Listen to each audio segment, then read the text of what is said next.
Eleman bulmak herhalde. Yukarıda bir eleman. Yukarıda bir soda ısmarlayabilirim. Hiç konuşmadın sen. Biz müşterinin göz önünde randıman kırarken Herkese merhaba. Bugün sizlere Trabzon'dan, memleketimden sesleniyorum. Şu anda Trabzon Araklı ilçesi Gahura köyündeyim. Burası benim köyüm. Bugün bir seyahat, bir belgesel niteliğinde video izleyeceksiniz. Arkamda görmüş olduğunuz fındık bahçeleri. Birazdan oraya ineceğiz ve çekim yapacağız. Fındık nasıl toplanıyor, hangi aşamalardan geçiyor? Bunu sırasıyla sizlere anlatacağım. Şimdi aşağıya fındık bahçelerine doğru ilerleyelim. Burada tek başına fındık topluyor. Bayağı da bir fındık toplamış. Merhaba, kolay gelsin. Sağ olun. Seyircilerimiz de sizi tanısın. İsminizi söylerseniz tabii. İsmim ne? Rahmiye Erdoğan. Zor olmuyor mu böyle tek başına? Yukarı var ya bizim. Eleman bulmak herhalde. Yukarıda bir eleman. Şimdi toplamayı öğren bakalım. Halamıza yardım ediyoruz. Dur. Böyle mi istiyorsun? Böyle. Evet. Bu güzel işte. Onu çek. Evet, böyle yaklaşabilirsin. Bak bu güzel bir dal. Fındıkları görelim. Şöyle. Fındıkları herkes görsün. Evet. Benden bu kadar. Tekrar kolay gelsin. Ben diğer üreticilere doğru gideyim. Kolay gelsin. Sağ olun, hoş geldiniz. Hoş bulduk. Bereketli olsun arkadaşlar. Sizi tanıyabilir miyiz? Tabii ki tanıyabilirsiniz. Benim ismim Selahattin Erdoğan. Siz? Ali Gündüz. Ali Gündüz. Siz ne yapıyorsunuz? Burada temleri kesiyorsunuz. Bakımını yapıyoruz. Yani eğer temler birbirine sıkışıksa onları mı seyrekliyorsunuz? Seyrek birisi seneye daha güzel mahsul versin. Evet. Yevmiyeler ne kadar şu anda aşağı yukarı? Yevmiyeler bildiğim kadarıyla 1000 lira ile 1500 lira arasında değişiyor. Eğer siz onların iaşesini karşılarsanız farklı, Evet. kalacak yerlerini karşılarsanız farklı, diğer türlü olursa farklı. Arada 1000 lira ile 1500 lira arasında değişiyor. Fena. Beni sorarsanız ben yevmiye almıyorum. Ben sadece yemek ve yatak üzerine çalışıyorum. Yani buradan top herhalde bu tarafa doğru döndü. Yemek ve yatak herhalde buradan geliyor. Öyle mi? Oradan geliyor, doğru. Yemek, Doğru mu? Yatak, su, her şeyi bize ait. Güzel. Ama para vermiyorsunuz. Para yok. Bu da güzel. Yani bir nevi imece sistemi mi çalışıyorsunuz? İmece usulü çalışıyoruz. Bir de ben kendimi tanıttım, yeterli olmadı. Burada oturmuyorum ben, Ankara'da oturuyorum. Buraya fındık toplamaya, nostalji yapmaya, biraz da böyle fiziki idman yapmaya geldik. Hem de ablama yardım etmeye geldim. Çok güzel. Onun Peki için buradayız. şey söylemişken bu fındık hangi ayda toplanıyor? Fındık ayı Ağustos ayında başlar. Evet. Bulunduğunuz yerin sahile olan mesafesine göre Ağustos'un başından başlayarak yukarılara doğru daha yüksek rakımlara çıkınca Ağustos'un 15'ine 20'sine kadar gidebilir başlangıç tarihleri. Bizim bulunduğumuz yer sahile yaklaşık 4 kilometre, rakım olarak da 300-350 metre yükseklikte. Burada da biz bugün ayın 11 Ağustos, dün itibariyle fındığa başladık. Tam olgunlaşmış bir hale geldi. Bizim için uygun bir zaman burada. Tamam, çok teşekkür ediyorum. Rica Kolay gelsin diyorum. Size de kolay gelsin diyorum. Burada fındık toplayan bir ekibimiz daha var. Kolay gelsin. Nasıl gidiyor? İyi, çok şükür. Biraz güneşli. Sizi tanıyabilir miyiz? Ben Nesin Erdoğan. Bu da anneniz herhalde. Evet, Nevim Erdoğan. Günde kaç saat çalışıyorsunuz? Ne zaman bahçeye giriyorsunuz? Değişiyor. 8'de geri, yani 8'de, 7'de de. 7'de uyanıyoruz, 8'de burada olmuş oluyoruz. Bazen 9'a sarkıyor kahvaltıyı evde yaparsak. Yine bir bahçeye geldim. Burada fındık toplayan bir arkadaşımız var.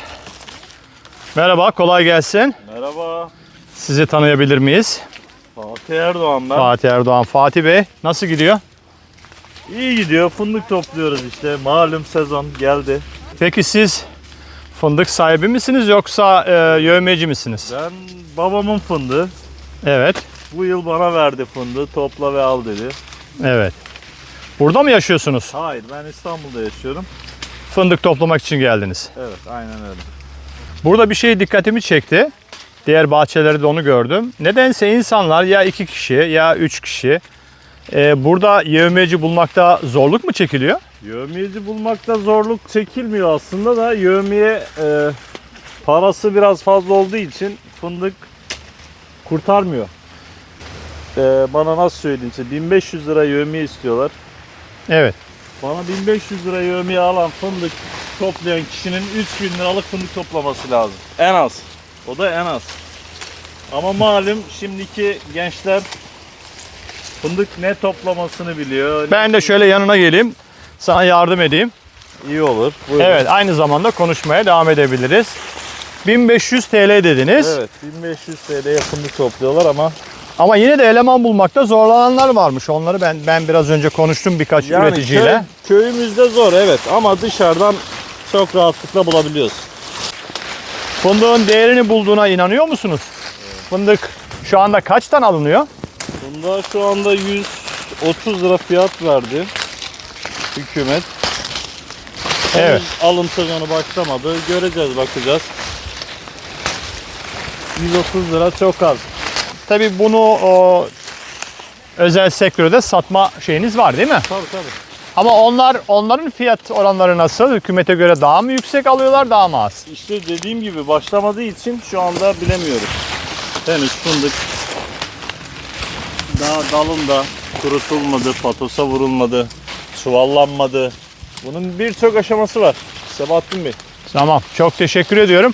Ya bu arada tabii ben size yardım ettim. Evet. Bunun için bana bir şey ödeyecek Ya misiniz? size Yani yukarıda bir soda ısmarlayabilirim.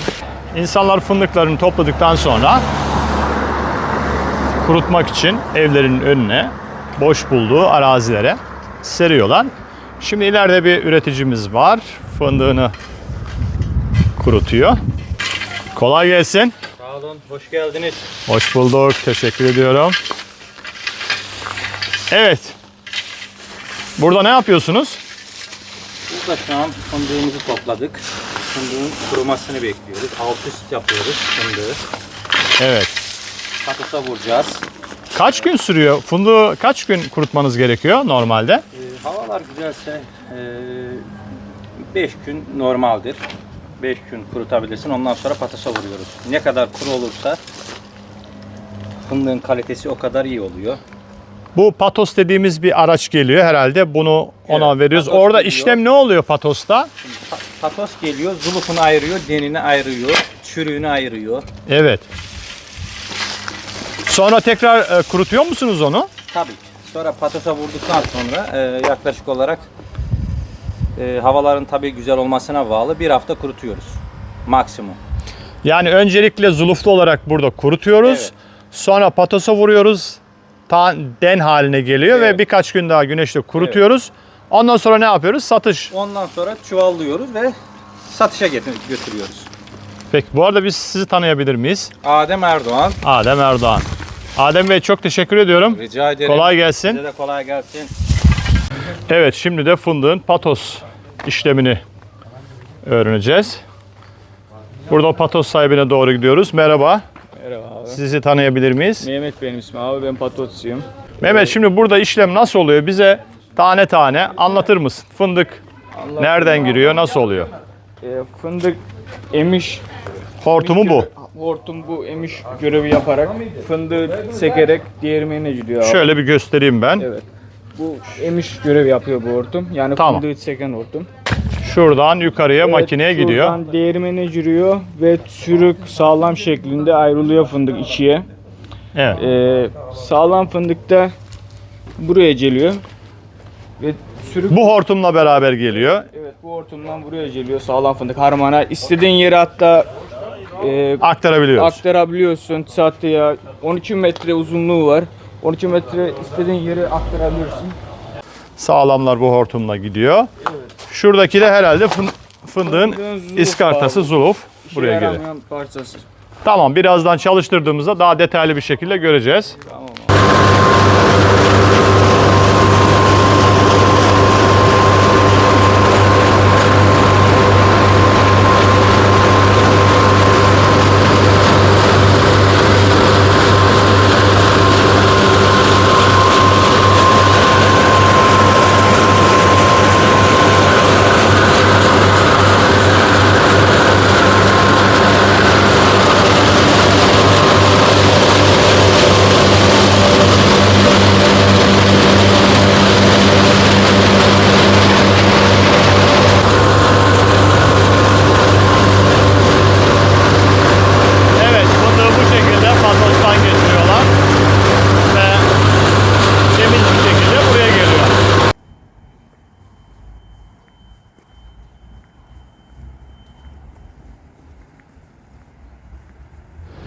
Evet, fındığın serüveni devam ediyor. Köyden şehre, Araklı'ya indik. Şimdi burada bir tüccara konuk olacağız.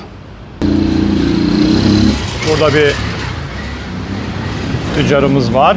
Derya Ticaret.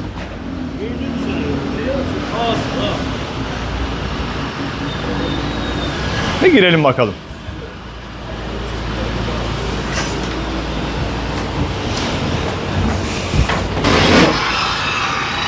Girebilir miyim? Tabii ki, buyurun. Merhaba, Hoş kolay geldiniz. gelsin. Sağ olun, teşekkürler.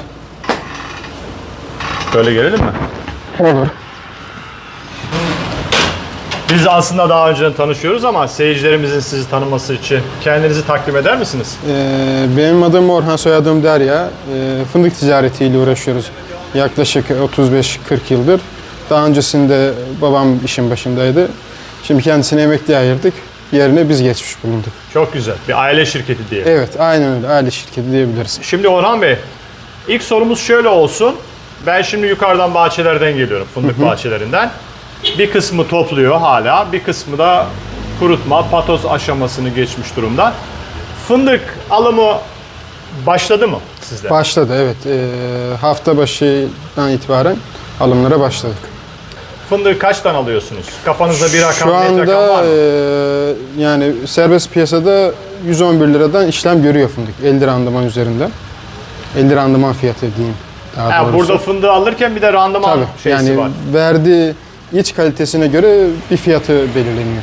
Peki fındığa randıman nasıl alıyorsunuz? Onu bize tarif edebilir misiniz? Tabii nasıl ki. işliyor bu süreç? Öncelikle 250 gram kabuklu fındık terazimizde tarttıktan sonra Şurada randıman tartıyorsunuz. kırma makinemiz var. İçerisine atıyoruz. Yaklaşık 2-3 dakika içerisinde içini bir tarafına, kabuğunu bir tarafına ayırıp vereceğim. Daha sonrasında Evet, tezgahımıza alıyoruz tekrardan onu. şuraya. Evet. Burada işte buruşuktur, çürük, kabuk vesaire. Yani sağlamla çürük tarafını ayırıyoruz. Tekrar teraziye koyuyoruz. Orada 125 gram gelirse şayet 50 randıman olarak kabul ediyoruz. 50 randıman üzerinden değerlendiriyoruz. Yani fındığın kalitesine göre fiyat belirliyorsunuz. Peki bu randımanda en düşük randıman veya en yüksek randıman nedir? Ya o şimdi fındığın cinsine göre, fındığın bakımına göre, oluşum yerine göre değişir. Yani bizim burada 45 ile 50 arasında değişir randıman çeşitleri. Evet. Peki bu şöyle harmanı da bir gösterelim. Burada Tabii. fındık almaya başlamışsınız. Evet, bu 2024 mahsulü. 2024-2025 mahsulü. Taze fındık. Evet. Bir de devletin kurumları da fındığı alıyor. Tabii. Onun ismi neydi? TMO gibi, Fiskobirlik gibi kurumlarda devlete bağlı kurumlar olarak onlar da fındık alım işlemi yapmakta. Evet. Tabii onların avantajı piyasayı süspanse ediyorlar. Bir dengeleme hattı oluşturuyorlar. Diğer türlü serbest piyasada daha düşük fiyatları bulabiliyor fındık. Şöyle sorayım. Trabzon ve çevresi için mahsulün yüzde ortalama kaçını devlet alıyor, kaçını tüccarlar Yani alıyor? şöyle diyeyim, %60 ila 70 oranında serbest piyasada fındık döner. Çünkü serbest piyasada direkt nakit para olduğu için Evet. vatandaşın beklemeye süresi kalmıyor. Bizdeki avantajı dediğim gibi malını sattığı dakika parasını ödeyebiliyoruz. Devlet kurumlarında 1 ay, 1,5 ay gibi bir vade söz konusu. Bir esnek ödeme şeysi var. Bizde daha şeffafı randıman konusunda da. Biz müşterinin göz önünde randıman kırarken, orada randıman kırılırken yani kurum içerisine giremiyorsun. Önemli bir detay bu. Tabii, yani orada kesinlikle. göremiyorsunuz ama burada insanlar Tabii, önünde yanında randımanı kırıyor. kendisi görebiliyor. Trabzon ve çevresinde ortalama kaç ton fındık çıkıyor? Yani 300 bin ton civarında diyeyim size. Bu iç piyasaya mı gidiyor, dışarıya mı gidiyor? Yani çoğunlukla dış piyasa, Dış piyasaya Tabii. gidiyor. ihraç ürün. Peki fındıktan bilmeyenler için soruyorum. Yani genelde bildiğimiz fındıktan çikolata yapılıyor. Tabii. Başka ne ürünleri yapılıyor? Yani fındıktan genelde dediğimiz gibi çikolata ürünleri yapılıyor. Yani çoğunlukla da o söklerde kullanılıyor. Yani çikolata ve türevleri diyeyim. Türevleri. Evet. Aynen o şekilde. Peki. Verdiğiniz değerli bilgiler için çok Rica teşekkür ederim. ediyorum. Evet, böylece bir videomuzun daha sonuna geldik. Bir başka mekanda, bir başka macerada tekrar görüşmek dileğiyle. Hoşça kalın, Sevgiyle kalın.